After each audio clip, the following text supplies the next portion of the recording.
કરે. જય ગોપાલભાઈ. જય ગોપાલ, જય ગોપાલ, જય ગોપાલ, જય ગોપાલ. નંદ ઘેરા નંદ ભાઈઓ, નંદ ઘેરા નંદ ભાઈઓ. હાલો. જય ભારત માતા કે, ભારત માતા કે જય જવાન. આજે સુરેન્દ્રનગર ખાતે આયોજિત આ વિજય સંદેશ યાત્રામાં ખૂબ ઉત્સાહ અને ઉર્જાથી જોડાયેલા આપ સૌ સુરેન્દ્રનગરના નાગરિકોનું હું ગોપાલ ઇટાલિયા બે હાથ જોડીને આભાર વ્યક્ત કરું છું, સ્વાગત કરું છું. દોસ્તો મિત્રો, વિસાવદર, ભેસાણ અને જૂનાગઢ ગ્રામ્ય મત વિસ્તારની પેટા ચૂંટણીનું પરિણામ 23 તારીખે આવ્યું અને 23 તારીખે બપોરે 12 વાગે એવું પરિણામ આવ્યું કે આ ચૂંટણીમાં આમ આદમી પાર્ટીના ગોપાલ ઇટાલિયા 77,000 મતથી ચૂંટણી જીતે છે. ઈ 23 તારીખે પરિણામ આવ્યા પછી આજ 7મી જુલાઈ થઈ ગઈ. સામાન્ય રીતે એવું હોય કે કોઈ માણસ ચૂંટણી જીતે તો વધુમાં વધુ એક દિવસ, પરિણામનો દિવસ પછી એનો પછીનો એક દિવસ, 2 દિવસ સુધી ઉજવણી હોય. ત્રીજા દિવસે ક્યારેય કોઈ દિવસ ઉજવણી થાય નહીં, કેમ કે એવા તો કેટલાય ધારાસભ્યો બનતા હોય. પણ મારી આ 35 વર્ષની ઉંમરની જિંદગીમાં ગુજરાતમાં મેં જોયેલા રાજકારણમાં પહેલી વખત એવી ચૂંટણી છે કે એક છોકરો ધારાસભ્ય બન્યો, એની ઉજવણી 15 દિવસથી ચાલુ છે. અને 15 દિવસથી ઉજવણી ચાલુ છે એટલું નહીં, આખા ગુજરાતની જનતા એક છોકરો ધારાસભ્ય બન્યો ને એને ઉજવી રહ્યું છે, મોજ માણી રહ્યું છે. આ ઘટના આપણને શું સંકેત આપે છે? આખું ગુજરાત કેમ ખુશ છે? અને મજાની વાત જુઓ કે વિસાવદરની ચૂંટણીના પરિણામથી બધાય ખુશ. અમે જીત્યા એટલે આમ આદમી પાર્ટી ખુશ, ભાજપ વાળાની જનતાએ હવા કાઢી નાખી એટલે જનતાએ ખુશ, कांग्रेस वाला न हारने का गम न जीतने की खुशी ए खुश. અને ભાજપની અંદર જે સારા સજ્જન માણસો છે કે જેને સાઇડલાઇન કરેલા છે અને સંઘવી પાટીલ જેવાઓને માથે ચડાવ્યા છે અને સારા માણાને ઘરે બેહાડ્યા છે, એ સારા માણા ખુશ. આ પહેલી એવી ચૂંટણી છે જેમાં ભાજપ ખુશ, કોંગ્રેસ ખુશ, આમ આદમી પાર્ટી ખુશ, જનતાએ ખુશ, ખુશાલ કરી નાખ્યું. દોસ્તો, વિસાવદર ભેસાણની મહાન ક્રાંતિકારી જનતાનો હું બે હાથ જોડીને આભાર વ્યક્ત કરું છું કે એમણે મારી જેવા એક નાના એવા જુવાનિયાને કેવડી મોટી તક આપી. હજુ હમણાં મારો ભૂતકાળ યાદ કરું તો 10 વર્ષ પહેલા હું પોલીસમાં કોન્સ્ટેબલ હતો. રોડ શોમાં, બંદોબસ્તમાં હું ખૂણા મદપ વાળીને ઉભો રહેતો. મોટા મોટા નેતા આમામ કરતા, એ આમામ કરતા તો મને એમ થયું કા ભાઈ એની જેવો હાથ તો મારી પાસે છે, હું આમામ ન કરી શકું. અને મેં નક્કી કર્યું કે હું નિર્ણય કરીશ કે રાજનીતિમાં જઈશ, સંઘર્ષ કરીશ, માર ખાવો પડે તો માર ખાઈશ, અપમાન સહન કરીશ, ગાળો ખાઈશ, ટીકા સહન કરીશ, જેલમાં પૂરે તો જેલમાં જઈશ, પણ સંઘર્ષના રસ્તેથી એક ઇંચ પણ પગલું પાછું નહીં ભર્યું. સંઘર્ષ કર્યો દોસ્તો. અને એટલે આજ ગુજરાતની જનતાએ મને આવડી મોટી તક આપી છે. પણ દોસ્તો, વિસાવદર વિધાનસભાની ચૂંટણીમાંથી ગુજરાતની જનતાને એક સંદેશ આપ્યો છે ખેડૂતોએ. વિસાવદરના ખેડૂતો, માલધારીઓ અને રત્ન કલાકારોએ આખા ગુજરાતને એક સંદેશ પાઠવ્યો છે. એ સંદેશ છે શું એ કહેવા માટે થઈ અને આ વિજય સંદેશ યાત્રાનું આયોજન ગામડે ગામડે ગોઠવ્યું છે. વિસાવદરથી 3 સંદેશ આવ્યા. પહેલો સંદેશ કે ભાજપ જેવી ભ્રષ્ટ અને દુષ્ટ પાર્ટીને હરાવવી જ જોઈએ. એ પાર્ટી ક્યારેય ન જીતવી જોઈએ. વિસાવદરની જનતાએ ગુજરાતને આહવાન કર્યું છે કે ભાજપને હરાવવી જોઈએ. ભાજપ હારવાને લાયક પાર્ટી છે, ભાજપને ભગાડવા જેવી પાર્ટી છે. આ પહેલો સંદેશ વિસાવદરની જનતાએ આપણને બધાને આપ્યો છે. એ પાર્ટી લાયક પાર્ટી નથી, એ પાર્ટીની અંદર અનેક નેતાઓ લાયક નેતાઓ નથી. આ સંદેશ વિસાવદરે આપ્યો. અને બીજો સંદેશ કે આખા ગુજરાતમાં અનેક લોકોને મનની અંદર એવો આઘાત લાગી ગયેલો હતો કે આ ભાજપને કોઈ નહીં હરાવી શકે, આનું કાંઈ નહીં થાય, હવે મૂકો. અંદરથી માણસ આઘાતમાં, અનેક માણસો હરેરી ગયા, અનેક માણસો નાસીપાસ થયા, નિરાશ થયા, થાકી ગયા કે ભાજપનું કાંઈ નહીં થાય, ગુજરાતમાં આ લોકોને કોઈ કાંઈ નહીં કહી શકે. પણ વિસાવદરે સંદેશ આપ્યો છે કે ભાજપ હોય કે ભાજપનો બાપ હોય, હરાવી શકાય એમ છે. અને આ વિસાવદર વિધાનસભાની ચૂંટણીમાં આખા ગુજરાતની ભાજપની સરકાર, તમામ મંત્રી, તમામ ધારાસભ્યો, તમામ સાંસદ સભ્યો, એપીએમસી ના ચેરમેનો, જિલ્લા પંચાયતના પ્રમુખો, નગરપાલિકા અને મહાનગરપાલિકાના હોદ્દેદારો, તોય મેળ નહોતો પડતો તો સૌરાષ્ટ્ર આખાના બુટલેગરો, બળાત્કાર કરનારાઓ, ડ્રગ્સ માફિયાઓ, ગુંડાઓ, જમીન માફિયાઓ, તમામનું ધાડું લઈને ચૂંટણી લડવા ભાજપ વાળા વિસાવદર આવ્યા હતા.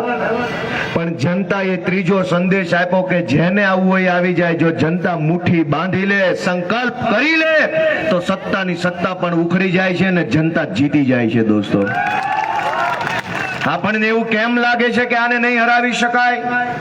આ વિસાવદરની જનતાએ આખા ગુજરાતની સરકારને હરાવવાનું કામ કર્યું. દોસ્તો, ભાજપ વાળાને ઘણા દિવસથી પેટમાં દુખે છે પણ બોલી નથી એકતા.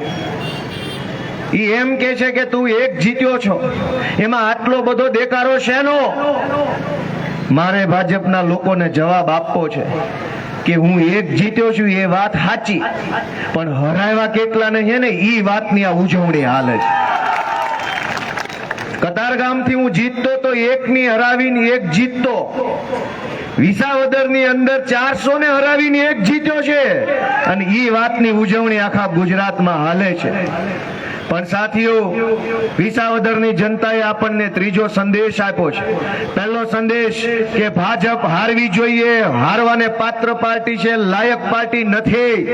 બીજો સંદેશ કે ભાજપને હરાવી શકાય એમ છે અને ઈ તાકાત જનતામાં છે.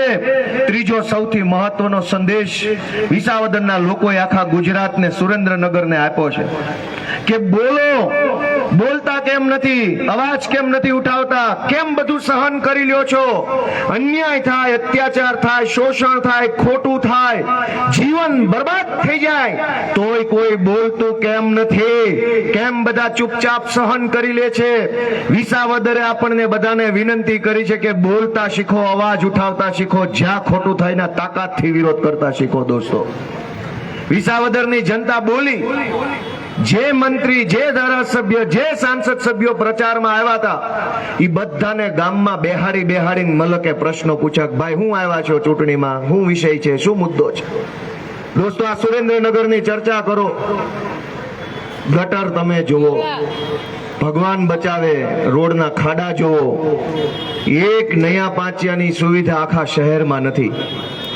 પણ તકલીફ એ નથી કે કોઈ સુવિધા નથી, સમસ્યા એ વાતની છે કે આટલી તકલીફ છે તો કોઈને ફેર કેમ નથી પડતો. હું વર્ષોથી અહીંયા સુરેન્દ્રનગરમાં આવું છું, પાટીદાર આંદોલન વખતથી હું અહીંયા સુરેન્દ્રનગરમાં આવું છું. આ બજાર ઈ વખતથી હું વર્ષ થઈ ગયા. ગુજરાતમાં ભાજપની સરકાર બની એને હવે આજકાલ કરતા 35-40 વર્ષ થવા આવશે. 35 વર્ષની અંદર તો દુનિયાના દેશો ક્યાં પહોંચ્યા અને આપણે અહીંયા હજુ ગટરના ઠેકાણા નથી. દોસ્તો, કલ્પના કરો કે કઈ હદે આ લોકોએ ભ્રષ્ટાચાર કર્યો હશે, કઈ હદે શોષણ કર્યું છે કે એક ગટર નથી બનાવી શક્યા, અનેક વોર્ડની અંદર પીવાનું પાણી નથી આવતું. અમારા અમૃતભાઈ મકવાણા પીવાના પાણી બાબતની રજૂઆત લઈને ગયા તો એફઆઈઆર, પાણીની વાત કરે એની ઉપર એફઆઈઆર, ને દારૂ વેચે એ પ્રદેશ પ્રમુખ. વાહ ભાઈ વાહ.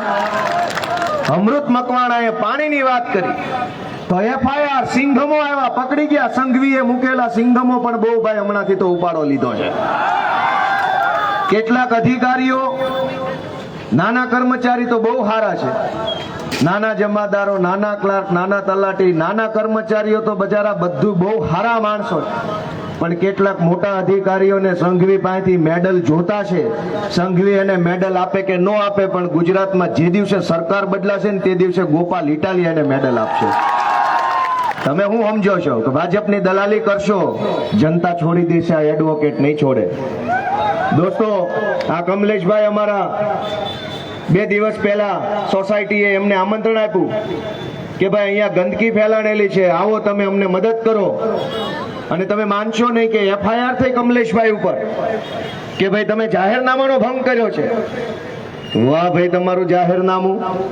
ભાજપ વાળા આ થાનની અંદરથી કરોડો રૂપિયાનો કોલસો કાઢી લે છે, કોઈ જાહેરનામાનો ભંગ નથી થતો. ભાજપ વાળા સુરેન્દ્રનગરની બજારમાં દારૂ વેચે છે, કોઈ જાહેરનામાનો ભંગ નથી. ભાજપના માણસો ડિસ્કો તેલ વેચે છે તો જાહેરનામાનો ભંગ નથી થતો. પણ કમલેશભાઈ અમારા જો ગંદકી બાબતનો અવાજ ઉઠાવે તો જાહેરનામા ભંગ થાય છે. કાંઈ વાંધો નહીં, સમય અને સરકાર બદલાશે ને ત્યારે હિસાબ કિતાબ ડાયરી સાથે કરવાનો છે. દોસ્તો, અમારા મયુરભાઈ સાકરિયા, કોળી સમાજના કદાવર આગેવાન. તમે વિચારો કે ગઈકાલે હું ડેડિયાપાડા હતો, રાજપીપળા. મને એક વકીલ તરીકે મેં કીધું પોલીસને કે મને જવા દો, હું વકીલ છું, ચૈતરભાઈનો કેસમાં મારે વકીલાત કરવાની છે, હું દલીલ કરવા જાઉં છું. મને જવા ન દીધો. અને ફરિયાદ શું છે ચૈતરભાઈ ઉપર? FIR પ્રમાણે ઘટના એવી કોઈ બની જ નથી, પણ દલીલ માટે જો સાચું માની લઈએ તો FIR માં એવું લખ્યું છે કે એક ગ્લાસ ટેબલ પર પડ્યો તો એ લીધો ને ફેંક્યો. એ જેની ઉપર ફેંક્યો એને વાગ્યો નહીં, એટલે જો વાગ્યો હોત તો મરી જાત, એટલે 307 ની કલમ. ફરિયાદીએ પોતે કીધું છે કે વાગ્યું કાંઈ નથી, કોઈને લોહીનું ટીપું નથી નીકળ્યું. મારનાર નહીં, માર ખાનાર નહીં, કેમ કે એને વાગ્યું નથી ને 307 લગાવી સિંઘમોએ. સંઘવીના કહેવાથી જેને જેને મેડલ જોતો છે એની મોર હાલે છે. અને અહીંયા આ અમારા મયુરભાઈ સાકરિયા સમાજ માટે લડે, લોકો માટે લડે, ખેડૂતો માટે લડે, સામાન્ય માણસો માટે લડે. એની ઉપર 307 નો ગુનો દાખલ કર્યો. કેવી રીતે? કે લાફો માર્યો ને એમાં 307. અમે નથી કાયદો જાણતા? અમે શું 8 જેવા ટફોળ માણસ છીએ? અમને નથી ખબર પડતી? અમને બધાય કાયદા ખબર પડે છે. રાજુભાઈ વકીલ છે, હું વકીલ છું. પણ દોસ્તો, સમય બદલવા માટે આપણે બધાએ બહુ મહેનત કરવાની છે. જેથી સમય બદલાય ને ત્યારે ઘણું બધું બદલાઈ જાય છે. દોસ્તો, આજ મારી તમને બધાને વિનંતી છે કે આ ઉત્સાહને ઘર ઘર સુધી પહોંચાડો. ગુજરાત આખાની અંદર ભાજપે તાનાશાહીનો ભરડો લીધો છે, લોકોનું ગળું દબાવી દીધું છે. કોઈને બોલવા દેતા નથી, કોઈને અવાજ ઉઠાવવા દેતા નથી. નાની મોટી FIR કરીને સતત ડરનો માહોલ ફેલાવે છે. હું તમને વિનંતી કરતો જાઉં છું કે માય ગાંગલા જેવું 100 વર્ષ જીવવું કરતા 10 વર્ષ ભલે જેલમાં રહેવું પડે, પણ વટવાળું જીવવું. જીવવું તો વટવાળું જીવવું, નહીં તો ન જીવવું. એવું લાચાર જીવન જીવીને કામ શું છે આપણું? બોલતા શીખો, અવાજ ઉઠાવો, વિરોધ કરો. જ્યાં ખોટું થતું હોય ત્યાં વિરોધ કરો, વિડીયો બનાવો, ફેસબુક લાઈવ કરો. દોસ્તો, શું કામ ડરવાનું છે? ડર કઈ વાતનો છે? આ ગુજરાતમાં બુટલેગરોને કોઈનો ડર નથી, ડ્રગ્સ વેચવા વાળાને ડર નથી, નકલી બિયારણ ખેડૂતોને ધાબડી દેવા વાળાને કોઈનો બીક નથી લાગતી. દોસ્તો, અને આપણે બીવાનું, આપણે શું ખોટું કરીએ છીએ? આપણે શું ખરાબ કામ કર્યું? આપણે કઈ ગેરકાયદેસરનું કામ કર્યું? આપણે સાચા છીએ, માટે આપણે કોઈનાથી ડરવાની જરૂર નથી. એવો સંકલ્પ લઈને આજે તમે દોસ્તો ઘરે જાજો. મિત્રો, આ ગુજરાતમાં ખેતી આધારિત આપણે બધા જીવન જીવીએ છીએ. ગામડામાં તમે જુઓ, આઝાદીના 35 વર્ષ, આ ગુજરાતમાં ભાજપની સરકારના 35 વર્ષ થયા, અનેક ખેતરે પાણી નથી પહોંચ્યું. માંડ મહેનત મજૂરી પરસેવો પાડીને જે ખેડૂત થોડુંક અનાજ પકવે એના પૂરા ભાવ નથી મળતા. સહકારી મંડળીની અંદર અહીંયા સુરેન્દ્રનગરની અંદર કરોડો રૂપિયાના કૌભાંડ કરી લીધા છે ભાજપના માણસોએ. ખેડૂતના નામે લોનો લઈ લીધી. આપણે કઈ જગ્યાએ ફરિયાદ કરવા જાવી તો સરકારી માણસ આપણને એમ કે અમારામાં નો આવે, આમ જાઓ. ન્યા જાવી તો એમ કે અમારામાં નો આવે, આમ જાઓ. ન્યા જાવી તો કે અમારામાં નો આવે, ઉપર જાઓ. હવે ક્યાં જાવું એને ખબર નથી કે આપણે ક્યાં જવાનું છે. દોસ્તો, સરકારી માણસોએ, કેટલાક અધિકારીઓએ પબ્લિકને રીતસરનું બાનમાં લેવાનું કામ કર્યું છે. આ અનેક આ બજારમાં વેપારીઓ વેપાર કરે છે. આપણે જાણીએ છીએ કે કોર્પોરેશનના તંત્ર દ્વારા, પેલા નગરપાલિકા હતી તો નગરપાલિકા દ્વારા, જીએસટી વાળા દ્વારા, ફૂડ ચેકિંગ ને લાયસન્સ ચેકિંગ વાળા દ્વારા વેપારીઓને કાયમ ત્રાસ આપવામાં આવે છે. આ તમારી પાસે આ નથી ને તમારી પાસે તે નથી. દારૂ વેચવા વાળા તો કોઈ લાયસન્સ કઢાવતા નથી. આ બજારમાં તમારે ગાંઠિયા વેચવા હોય તો નગરપાલિકા વાળા 10 વાર પૂછશે ગાંઠિયા વેચવાનું લાયસન્સ છે કે નહીં. દારૂ વગર લાયસન્સે વેચાય છે, કોઈની વાતનો વાંધો નથી. દોસ્તો, આપણે બધાએ જાગૃત બનવાનું છે. વિસાવદર વિધાનસભાના ક્રાંતિકારી ખેડૂતોએ આપણને વિનંતી મોકલી છે કે જાગો, તમારા આત્માને પ્રશ્ન પૂછો, તમારા મનને ઢંઢોળો કે શું આવા ગુજરાત માટે તમે બધાએ મત આપ્યો છે ભાજપને? અહીંયા સાંસદ અને ધારાસભ્ય વર્ષોથી ભાજપના છે. એક ખારો રોડ નથી બનાવી શક્યા. દુનિયાના બીજા દેશો ચંદ્ર અને મંગળ ઉપર આંટા મારે છે. ત્યાં જીવન છે કે નહીં, ત્યાં પાણી છે કે નહીં, ત્યાં રહી શકાય એમ છે કે નહીં, એનું સંશોધન હાલે છે. આપણે તો અહીંયા રહેવાય એવું નથી. ચોમાસું આવે તો અડધા વિસ્તારમાં પાણી ભરાઈ ગયું હોય, ગારે ગારો થઈ ગયો હોય, જમીન માફિયા હોય પ્લોટ ઉપર કબજા કરી લીધા હોય, પોલીસ સ્ટેશને ફરિયાદ લખાવવા જાવ તો તમને બેહાડી દે. દોસ્તો, હું તમને વિનંતી કરું છું કે તમારા આત્માને જગાડો, મનને ઢંઢોળો. બહુ સમય આપણો વેડફાઈ ચૂક્યો છે. હવે જાજો સમય બરબાદ કરવો આપણને પોસાય એમ નથી. ગુજરાતની જનતા જાગે અને આ ભાજપ ઊભી પૂછડીએ ભાગે એવો સંકલ્પ લઈને દોસ્તો અહીંથી આપણે જવાનું. હું અમારા માનનીય નેતા રાજુભાઈ કરપડાને ખૂબ ખૂબ શુભેચ્છા આપીશ કે રાજુભાઈએ એક જાગતી જ્યોત જલાવી છે. જે દિવસે ગુજરાતમાં કોઈ બોલે એમ નહોતું, અવાજ ઉઠાવે એમ નહોતું, તે દિવસે રાજુભાઈ કરપડા સતત ખેડૂતો માટે લડતા આવ્યા છે. અને એ ખેડૂતો માટે લડતા લડતા અનેક વખત એમણે પોલીસના કેસનો, ખોટા કેસનો, જેલનો સામનો કરવો પડ્યો. પણ આપણે બધાએ સંકલ્પ લેવાનો છે કે રાજુભાઈ જેવા મજબૂત આગેવાનને આપણે જ્યારે જરૂર પડે, જ્યાં જરૂર પડે, જેટલી જરૂર પડે એટલો ટેકો કાયમ માટે આપતા રહીશું. કેમ કે હજડબમ આગેવાનો વારે ઘડીએ મળતા નથી. લોંદા મારવા વાળા, ફાંકા ફોજદારી કરવા વાળા એક ખટારો આગેવાન મળી રહે, પણ ગર્જના કરવા વાળો માણસ 100 વર્ષે એક વખત મળતો હોય છે. રાજુભાઈના નેતૃત્વમાં મયુરભાઈ સાકરિયા, કમલેશભાઈ, અમૃતભાઈ મકવાણા, આપણા સૌ ક્રાંતિકારી આગેવાનોના નેતૃત્વની અંદર સુરેન્દ્રનગર જિલ્લાની જિલ્લા પંચાયત અને મહાનગરપાલિકામાં આમ આદમી પાર્ટી બેસે એના માટે તમારે તાકાત લગાવવાની છે. અને માત્ર આકલા પડકારાથી કામ નહીં થાય દોસ્તો. ઉત્સાહ અને ઉર્જામાં પાડેલી તાળીથી કામ નહીં થાય. મારી તો તમને બધાને વિનંતી છે કે એક એક ઘરે, ચાહે ગામડું હોય કે ચાહે વોર્ડ હોય, એક એક ઘરે જઈને હાથ જોડીને વિનંતી કરીને આપણો સંદેશ, વિસાવદરથી જે સંદેશ આવ્યો છે એ ઘરે ઘરે જો પહોંચાડીશું તો આવતા 6-8 મહિના પછી અહીંના જિલ્લા પંચાયતના પ્રમુખ અને મેયર, પહેલા મેયર આપણા હશે. દોસ્તો, આપણે એક ઇતિહાસ બનાવી શકીએ એમ છીએ કે આ મહાનગરપાલિકા બન્યા પછી પહેલી ચૂંટણી છે. સુરેન્દ્રનગરના ઇતિહાસનો પહેલો મેયર જો આમ આદમી પાર્ટીમાંથી બને તો તકતી ઉપર લખાઈ જાય કાયમ માટે.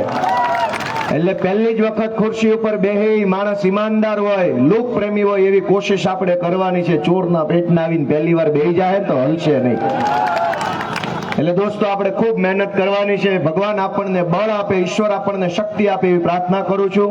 અમારા આગેવાન માનની ઈશુદાનભાઈ ગઢવી, માનની સાગરભાઈ રબારી, જ્વેલબેન, બધાનો હું ખૂબ ખૂબ હૃદયપૂર્વક આભાર વ્યક્ત કરું છું. ભારત માતા કી જય જવાન. मेरा रंग दे बसंत. ખૂબ ખૂબ આભાર ગોપાલભાઈ.